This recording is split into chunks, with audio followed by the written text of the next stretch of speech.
Car race உங்களால அவ்வளோ சீக்கிரம் நடத்த முடியுது. ஆனால் ஒரு புதிய கட்சி தொடங்கி ஒரு மாநாடு நடத்துறதுக்கு ஒரு இடத்த கேட்கறதுக்கு அவர் லீவில் போயிருக்காரு, இவர் லீவில் போயிருக்காரு. 21 கேள்வி, 22 கேள்வி. ஆக எந்த அளவிற்கு எதிர்க்கட்சிகளை நீங்கள் முடக்க நினைக்கிறீர்கள்?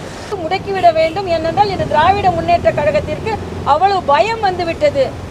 மாநாடு நடக்கும் பொழுது ஒரு இடத்த கொடுக்கறதுல உங்களுக்கு என்ன பிரச்சனைன்னு கேட்குறேன். கொள்கையெல்லாம் அப்புறம் அவர் சொல்லட்டும், அதுக்கப்புறம் அவர் எப்படி நடத்துறாரு, அதுக்காக உடனே நாங்கள் அவருக்கு ஆதரவாக இருக்கிறேன்னு இல்லை. ஒரு புதிய கட்சி தொடங்கும் பொழுது நீங்கள் ஒரு கார் ரேஸுக்கு எவ்வளவு தூரமாக எவ்வளோ அட்ஜஸ்ட்மெண்ட் பண்ணி எல்லாத்தையும் கொண்டு வந்துட்டீங்க. ஆனால் ஒரு இடத்துல அவரும் பாவம் மாற்றி மாற்றி மாற்றி இடத்த சொல்லிக்கிட்டு இருக்காரு. நீங்கள் கொஸ்டின் பேப்பரை கொடுத்துட்டே இருக்கீங்க. அவர் என்ன பரீட்சை எழுதி கொஸ்டினுக்கு ஆன்சர் பண்ணி என்னமா வந்து அவர் மாநாடு நடத்துகிற ஏன் அவ்வளோ பயம்னு கேட்குறேன். வெளிநாடு அண்ணன் போயிட்டாருன்னா உடனே இங்கே எந்த சட்டம் ஒழுங்கும் யாரும் பாதுகாக்கக்கூடாதுன்னு என்பது இல்லை. அதனால் உதயநிதி இதெல்லாம் கொஞ்சம் பார்த்தா சரியாக இருக்கும்னு நினைக்கிறேன். ஏன்னா வேறு வழி இல்லை. பயம் தானே உங்களுக்கு. இடத்த கொடுக்குறதுல அவ்வளோ பயம். இடத்த கொடுத்தா மடத்தை பிடிச்சிக்குவாருன்னு நினைக்கிறீங்களா? அவர் கட்சியை தடுக்கிற மாதிரி காட்சியையும் தடுக்கிறாங்கன்னு கேள்விப்பட்டேன். தம்பி விஜய்க்கு ஆதரவாக நாங்கள் அப்படிலாம் இருக்கோன்னு இல்லை. ஒரு புதிய கட்சி வரும்போது வரட்டுமே. மலையாளத்தில் ஒரு பிரச்சனை பூதாகரமாக வெடித்தாலும் அதற்கு ஒரு தீர்வு என்று வந்து கொண்டு இருக்கிறது. ஆக தமிழகத்தில், ஏன்னா தமிழகத்தில் இதற்கு முன்னால் சில பாடகிகள், சில நடிகைகள், சில பிரச்சனைகள் இருக்கிறது என்று சொல்லி அவர்கள் மாய்ந்து போனார்கள். ஆக இங்கேயும் அதே மாதிரி பிரச்சனை இருந்தது என்றால், அதாவது இருக்கும்னே அங்கே உள்ள திரைத்துறையினரே சொல்கிறாங்க. அதனால் அவர்களுக்கு தீர்வு கொடுக்க வேண்டும் என்பது எனது கருத்து. போஸ்ட் கொடுக்கறதும் சைக்கிள் ஓட்டுறதும் தான் அதிகமாக இருக்கே தவிர MOU எதுவும் பெருசாக இருந்த மாதிரி இல்லை. அந்நிய நாடுகளிலிருந்து தமிழகத்திற்கு முதலீடு வருகிறது என்றால் அது மரியாதைக்குரிய பாரத பிரதமர் அவர்கள் இத்தனை நாள் வெளிநாடுகளுக்கு சென்று பாரத தேசத்தை பற்றி ஒரு நல்லெண்ணத்தை ஏற்படுத்தி வைத்ததனால்தான். ஆளுநர் அவர்களை மரியாதை நிமித்தம் தான் சந்தித்தேன். வேற காரண காரியம்லாம் பெருசாக இல்லை. ஒரு முன்னாள் ஆளுநர் என்ற வகையில் சில கருத்துக்களை பரிமாறிக்கொண்டேன், அவ்வளவுதான். அதனால் இது ஒரு மரியாதை நிமித்தமான சந்திப்பு தான். இன்று மாலை பெண்களுக்கான ஒரு தர்பார் நிகழ்ச்சி நடத்துகிறேன். பெண்களுக்கான பிரச்சனைகள் அதில் நீங்கள் எல்லாம் வந்து கலந்து கொள்ள வேண்டும் என்று நான் நினைக்கிறேன். தமிழகத்தை பொறுத்த மட்டில் இன்று முதலமைச்சர் அவர்கள் வெளிநாடு சென்றிருக்கிறார்கள். ஏற்கனவே இந்த வெளிநாடு போகிறதுக்கு முன்னால் புதிதாக ஏதாவது ஒரு நிறுவனம் இங்கே வந்து பெரிய அளவில் நிறுவனத்தை தொடங்கி பல பேருக்கு வேலை வாய்ப்பை கொடுத்திருக்கிறதா என்றால் இல்லை. அதே மாதிரி அங்கே போய் வந்து நம்ம வந்து போஸ்ட் கொடுக்கறதும் சைக்கிள் ஓட்டுறதும் அதிகமாக இருக்கே தவிர MOU எதுவும் பெருசாக இருந்த மாதிரி இல்லை. அதுக்கு இங்கே கட்டமைப்பு இன்னும் அதிகப்படுத்தப்பட வேண்டும். ஓரளவிற்கு அந்நிய நாடுகளிலிருந்து தமிழகத்திற்கு முதலீடு வருகிறது என்றால் அது மரியாதைக்குரிய பாரத பிரதமர் அவர்கள் இத்தனை நாள் வெளிநாடுகளுக்கு சென்று பாரத தேசத்தை பற்றி ஒரு நல்லெண்ணத்தை ஏற்படுத்தி வைத்ததனால்தான். அதனால் முதல்லாம் மரியாதைக்குரிய பிரதமர் வெளிநாடு சென்றால் எல்லாம் கேலி பேசினாங்க. இன்றைக்கி ஒரு மாநிலத்துக்கு நீங்கள் இத்தனை வரை போக வேண்டி வரும்பொழுது ஒரு நாட்டிற்கு ஒரு பிரதமர் நல்லெண்ணத்தை ஏற்படுத்துவதற்கு எத்தனை முறை போக வேண்டும்? ஆக நீங்கள் எதையெல்லாம் எதிர்த்து சொன்னீர்களோ இன்று அதையெல்லாம் நீங்கள் நடைமுறைப்படுத்தி கொண்டிருக்கிறீர்கள் என்பதுதான் எனது கருத்து. அதே மாதிரி இந்த PM ஸ்ரீ திட்டம் அது மறுபடியும் இன்னைக்கு கூட ஏதோ மத்திய அரசுனால ஆசிரியர்களுக்கு சம்பளம் கொடுக்க முடியவில்லை என்ற தவறான கருத்தை இவர்கள் பதிவு செய்கிறார்கள். பள்ளி கல்வித்துறைக்கு மத்திய அரசு என்ன நிதி கொடுக்க வேண்டுமோ அதற்கான முழுவதுமாக ஏறக்குறைய 90% நிதி அவர்கள் கொடுத்தாகிவிட்டது. இந்த PM ஸ்ரீ திட்டத்தை இதற்கு முந்தைய தலைமைச் செயலர் நாங்கள் நடைமுறைப்படுத்துகிறோம், அதனால் 3வது 4வது பங்கை நீங்கள் ரிலீஸ் செய்யுங்க கொடுங்க என்று எழுதிவிட்டு அதுக்கப்புறம் இப்போ நாங்கள் நடைமுறைப்படுத்த மாட்டோம் என்று சொன்னால் என்ன அர்த்தம்? நான் ஏற்கனவே புதுச்சேரியில் அட்மினிஸ்ட்ரேஷனில் இருந்திருக்கேன். இந்த திட்டத்திற்காக இதற்காக நிதி ஒதுக்கப்பட்டது என்றால் அதற்காகத்தான் அதை பயன்படுத்த முடியும். ஆக அதற்காக பயன்படுத்துகிறோம் என்று எழுதிவிட்டு இன்று நாங்கள் பயன்படுத்த மாட்டோம் என்று சொல்வது சரியல்ல. அதனால் முற்றிலுமாக தவறு செய்தது திராவிட முன்னேற்ற கழகம் தான். இன்னொன்று, கார் ரேஸை உங்களால் அவ்வளோ சீக்கிரம் நடத்த முடியுது. ஆனால் ஒரு புதிய கட்சி தொடங்கி ஒரு மாநாடு நடத்துறதுக்கு ஒரு இடத்த கேட்கறதுக்கு அவர் லீவில் போயிருக்காரு, இவர் லீவில் போயிருக்காரு. 21 கேள்வி, 22 கேள்வி. ஆக எந்த அளவிற்கு எதிர்க்கட்சிகளை நீங்கள் முடக்க நினைக்கிறீர்கள்? பாரதிய ஜனதா கட்சி அப்படிதான். கள்ளக்குறிச்சியை பற்றி இங்கே ஆர்ப்பாட்டம் நடத்தும் போது பெண்களை எல்லாம் கைது செய்தீர்கள். ஆக எதிர்க்கட்சிகள் எல்லாம் யாருமே செய்யக்கூடாது, முடக்கிவிட வேண்டும். ஏனென்றால் இந்த திராவிட முன்னேற்ற கழகத்திற்கு அவ்வளவு பயம் வந்து விட்டது. 2026 பார்த்து தான் என்னால் சொல்ல முடியும். மேடம், இந்த பிஎம்சி ஸ்கூல் சொன்னீங்க, அது ஏற்கனவே அவங்க லெட்டர் எழுதியிருக்கும் போது என்ன சொல்லியிருந்தாங்கன்னா, பிஎம்சி ஸ்கூலுக்கு நாங்கள் வரவேற்கிறோம், ஆனால் ஒரு குழு அமைச்சு நாங்கள் வந்து அதை ஆய்வு செய்த பிறகு எடுத்துக்கிறதா சீஃப் செக்ரட்டரி குறிப்பிட்டிருக்காரு. லாஸ்ட் லைன் அதான் இருக்கணும். பட் ஆனால் இப்போ வந்து இந்த 15,000 மாதங்களுக்கு ஊதியம் கொடுக்க முடியல அப்படிங்கிறது தான் உண்மையான கிடையாது. இல்லை இது இவங்க குழுலாம் அமைக்கவே முடியாதுப்பா. ஏன்னா நானும் அதெல்லாம் ஒரு திட்டம் மத்திய அரசிடம் இருந்து சொல்லப்பட்டால் அது நீங்கள் எடுத்துக்கொள்கிறீர்களா இல்லையா? இன்னொன்று, அந்த திட்டத்தில் எதுவுமே நெகட்டிவ் இல்லை. அந்த திட்டத்தில் என்னன்னா மேம்படுத்துவதற்கு, ஸ்கில்லை மேம்படுத்துவதற்கு, திறமையை மேம்படுத்துவதற்கு. ஆனால் அந்த திட்டத்தை நாங்கள் ஒத்துக்கொள்கிறோம் என்பதை அவங்க சொல்லியிருக்கிறாங்க. அவங்க இதற்கு முந்தைய தலைமைச் செயலரோட கடிதத்தை பாருங்க. நாங்கள் ஒத்துக்கொள்கிறோம், அதனால் 3வது 4வது தவணை நீங்கள் ரிலீஸ் செய்யுங்கன்னு சொல்லியிருக்காங்க. இவங்க குழு அமைச்சு அதெல்லாம் செய்ய முடியாது.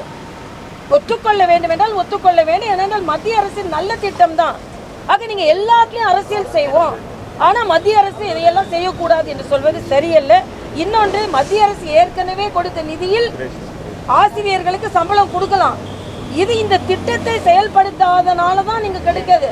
ஆனால் அதை வச்சு ஆசிரியர்களுக்கு சம்பளம் கொடுக்க முடியாது என்று சொல்வது திராவிட முன்னேற்ற கழகத்தின் செயலற்ற திறமையை காண்பிக்கிறது என்பது எனக்கு. அதாவது முடிய பிடிச்சி இழுக்கிறாங்க, ஃபேஸ்புக்கில் அசிங்கமாக எழுதுகிறாங்க. ஆக என்னை பொறுத்த மட்டில் பெண்களுக்கு தமிழகத்தில் பாதுகாப்பு இல்லை என்பதைத்தான் நான் சொல்ல முடியும். இன்னைக்கு எவ்வளவோ நீங்கள் நடவடிக்கை எடுக்கலாம், ஆனால் ஒரு பெண் போலீஸ் அதிகாரி ஒரு பிரச்சனையை கட்டுப்படுத்த முடியாத அளவிற்கு தான் இருக்கிறார் என்றால், காவல்துறையே பாதுகாப்பற்ற நிலையில் தமிழகத்தில் இருக்கிறது என்றால் யாருக்குத்தான் பாதுகாப்பு இருக்கும் என்பது மிகப்பெரிய கேள்விக்குறியாக இருக்கிறது. இது வெளிநாடு அண்ணன் போயிட்டாருன்னா உடனே இங்கே எந்த சட்டம் ஒழுங்கும் யாரும் பாதுகாக்கக்கூடாதுன்னு என்பது இல்லை. அதனால் உதயநிதி இதெல்லாம் கொஞ்சம் பார்த்தா சரியாக இருக்கும்னு நினைக்கிறேன். ஏன்னா வேறு வழி இல்லை, எல்லாரும் பயந்து போயிருக்காங்க. அவங்க அமைச்சர்கள் எல்லாம் உதயநிதி உதயநிதி உதயநிதின்னு இருக்காங்க. யாரு தான் பார்க்குறாங்கன்னு தெரியல. அண்ணன் துரைமுருகன் இதுதான் நேரம் ஆயிடுச்சுன்னு அவரும் வெளியூர் போயிட்டாரு. அடுத்த துணை முதலமைச்சர் யார் தான் பார்க்குறாங்க? அடுத்த துணை முதலமைச்சர் அவங்க உதயநிதினு சொல்கிறாங்க. மேடம், நேத்திக்கு வந்து துணை முதலமைச்சர்லாம் பார்க்கலாம். மேடம், நேத்திக்கு Karnataka deputy chief minister press conference சந்திக்கும் போது என்ன சொல்லியிருந்தாருன்னா, மேகதாது அணை கட்டுவது வந்து தமிழகத்திற்கு நல்லது அப்படின்ற மாதிரி அவர் சொல்லியிருக்காரு. அதை பற்றி இதைத்தான் கேட்குறோம். இதே பிஜேபி ஆட்சி செய்யும் போது இருந்தால் என்ன சொல்லுவீங்க? இன்னைக்கு மேயர் கையை காட்டிட்டு ரொம்ப பவ்யமாக நிற்கிறாங்க. ஆமாம், கூட்டணி ஆட்சி, மேகதாது அணை கட்டுனா பிரச்சனைன்னு அன்னைக்கு ஸ்டாலின் என்னெல்லாம் பேசினாரு. டாஸ்மாக ஒழிக்கிறதுனால அன்னைக்கு பேசுவீங்க, இன்னைக்கு வாய் மூடிடுவீங்க. காவிரி பிரச்சனைனால அன்னைக்கு பேசுவீங்க, இன்னைக்கு வாய் மூடிடுவீங்க. ஆக இன்னைக்கு வாய் மூடி அரசு தான் நடைபெற்று கொண்டு இருக்கிறது. மிக மிக மிக மோசமான நிலையில் இங்கே அரசு இருந்து கொண்டிருக்கிறது. தமது உரிமையை மற்ற மாநிலங்களிடம் இழந்து கொண்டிருக்கிறார்கள். நாங்கள் தன்மானத்தை, தன்னுரிமையை காப்பாற்றி கொண்டிருக்கிறோம் என்று சொல்லும் திராவிட முன்னேற்ற கழக அரசு தனது தன்மானத்தை, தன்னுரிமையை மற்ற மாநிலங்களில் விட்டு கொடுத்து கொண்டிருக்கிறது என்பதை நான் தெளிவாக சொல்ல முடியும்.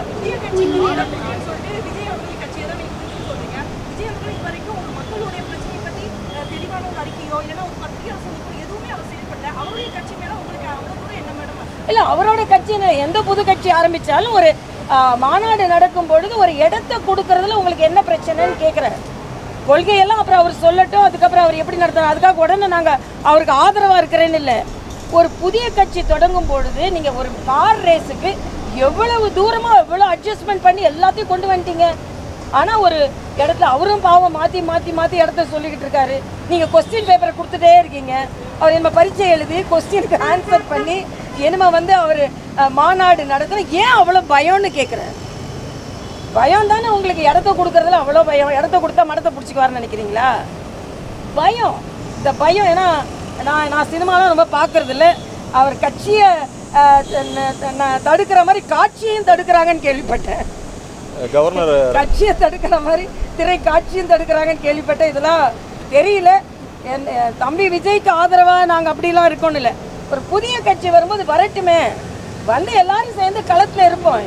யாருக்கு மக்கள் ஆதரவு தருகிறார்களோ தரட்டும், நாங்கள் ரொம்ப கான்ஃபிடென்ட்டாக இருக்கோம், அவ்வளோதான். கவர்னர் ரவியோட ஸ்டேட்மெண்ட் பார்த்தீங்கன்னா, தமிழ்நாடு பாடத்திட்டம் தரமானதாக இல்லை அப்படிங்கிறாரு. ஆனால் அதே நேரத்தில் வந்து ஃபார்மர் அண்ணா யூனிவர்சிட்டி விசி பாலகுருசாமி என்ன சொல்கிறாரு, இல்லை அவர் அப்படி பேசினது வந்து வருத்தத்துக்குரியது, தரமான கல்வி முறை தான், ஆனால் கல்வி கற்பித்தல் முறையில் மாற்றம் வேணும். இல்லை, இதில் என்ன அவர் பாலகுருசாமி அவர்களோட ஸ்டேட்மெண்ட்டை நானும் பார்த்தேன். அவர் சொல்கிறாரு இன்னும் சில மாற்றங்களை செய்து கொடுக்க வேண்டும், இன்னும் சில பிரச்சனைகள் இருக்கிறது. அதாவது தெளிவாக இந்த மும்மொழி கொள்கையை பற்றி ஒரு என்ன தெளிவான எண்ணம் உங்களிடம் இருக்கிறது. பிரான்ஸ் கான்சுலேட் கூட சேர்ந்து பிரான்ஸ் படிக்கணும்னு நீங்கள் அரசாங்க பள்ளி மாணவர்களுக்கு நீங்கள் ஒரு MOU சைன் பண்ணிடுறீங்க. நம்ம நாட்டில் உள்ள இன்னொரு மொழியை படிக்கிறது உங்களுக்கு என்ன கஷ்டம்னு நான் கேட்குறேன். ஆக அனாவசியமாக இன்னொன்று ஃப்ராங்காக கேட்குறேன், தனியார் பள்ளிகளில் ஹிந்தி கற்றே கொடுக்கலையா, இன்னொரு மொழி கற்றுக் கொடுக்கவே இல்லையா? இதுக்கு பதில் சொல்லுங்க. ஆக அரசாங்க பள்ளி மாணவர்களை மட்டுமே நீங்கள் அவர்களை துன்பத்திற்குள்ளாக்கி அவர்களின் வாய்ப்புகளை கெடுக்கிறீர்கள் என்பதை நாம் சொல்லித்தான் ஆக வேண்டும். மலையாளம் சினி இண்டஸ்ட்ரியில் ஒரு பெரிய பிரச்சனை, ஹேமா கமிட்டியோட ரிப்போர்ட் வந்து பல பிரச்சனைகளை உருவாக்கி இருக்கு. தமிழ் இண்டஸ்ட்ரியிலையும் இது இருக்குன்னு பல செலிபிரிட்டிங்க சொல்றாங்க. என்ன நிலைப்பாடு உங்களுக்கு? இது ரொம்ப வருத்தத்துக்குரியது. நான் இன்னைக்கு கூட்டம் நடத்துறதுக்கு காரணமே அதுதான். தமிழ்நாட்டில் தேவையே இல்லைன்னு சொல்ல முடியாது. எல்லா துறைகளிலும் இருக்கு, திரைத்துறைகள் அதிகமாக இருக்குன்றது திரைத்துறையை சார்ந்த சகோதரிகளே சில பேர் தங்களது கருத்துக்களை சொல்லிவிட்டார்கள். ஆக மலையாளத்தில் ஒரு பிரச்சனை பூதாகரமாக வெடித்தாலும் அதற்கு ஒரு தீர்வு என்று வந்து கொண்டிருக்கிறது. ஆக தமிழகத்தில், ஏன்னா தமிழகத்தில் இதற்கு முன்னால் சில பாடகிகள், சில நடிகைகள், சில பிரச்சனைகள் இருக்கிறது என்று சொல்லி அவர்கள் மாய்ந்து போனார்கள். ஆக இங்கேயும் அதே மாதிரி பிரச்சனை இருந்தது என்றால், அதாவது இருக்கும்னே அங்கே உள்ள திரைத்துறையினரே சொல்கிறாங்க. அதனால் அவர்களுக்கு தீர்வு கொடுக்க வேண்டும் என்பது எனது கருத்து. அரசியலில் பெண்களுக்கு பாதுகாப்பு இருக்கா? அரசியலில் பெண்கள் இன்னும் ஒரு ஆண் சமுதாயமாக தான் இருந்து கொண்டு இருக்கிறது. அரசியலில் பெண்களுக்கு பாதுகாப்பு இருக்கிறதா என்பதை எங்களை போன்றவர்களை பார்த்து தெரிந்து கொள்ள வேண்டும். எங்களுக்கு பாதுகாப்பு இருக்குது, ஏன்னா நாங்கள் தான் மற்றவர்களுக்கு பாதுகாப்பு கொடுக்க வேண்டிய நிலையில் இருக்கேன். அதனால தான் அண்ணன் ஸ்டாலின் என்னோட பாதுகாப்பு எடுத்துட்டாரு.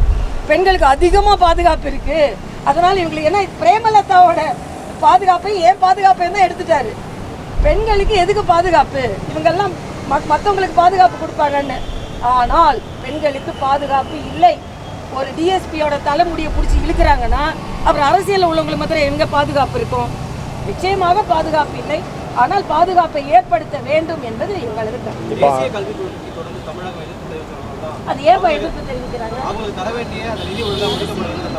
அதான் சொல்லிட்டேன், அவங்க நிதி, அவங்களுக்கு நிறைய நிதி இருக்குப்பா. தயாநிதி, உதயநிதி, கருணாநிதி, அருள்நிதி, இன்பநிதி, இன்பநிதியை மறந்துட்டோமே நாம. அதுக்கப்புறம் அந்த துணை முதலமைச்சரின் துணை முதலமைச்சரை மறந்துட்டோம்ல நம்ம. அதனால தவறான கருத்து. மரியாதைக்குரிய பாரத பிரதமர் நமது குழந்தைகளை இந்திய பள்ளி அறையிலிருந்து, அந்த பள்ளிக்கூட அறையிலிருந்து அவர்கள் அதை எடுத்துக்கொண்டு உலக அரங்கிற்கு செல்ல வேண்டும் என்பதற்காகத்தான் அவர்கள் ஒரு பெரிய திட்டத்தை கொண்டு வந்தார்கள். ஆக உலக அரங்கிற்கு நமது குழந்தைகளை எடுத்து செல்ல வேண்டும் என்று சொல்லுகின்ற பாரத பிரதமர் அதற்காகத்தான் அவர் புதிய கல்விக் கொள்கையை கொண்டு வந்தார்கள். அதனால் பள்ளிக்கூடத்திலிருந்து உலக அரங்கத்திற்கு கொண்டு செல்ல வேண்டிய அந்த குழந்தைகளை நீங்கள் தடுத்து கொண்டிருக்கிறீர்கள் என்பதுதான் எனக்கு. நன்றி. நன்றி.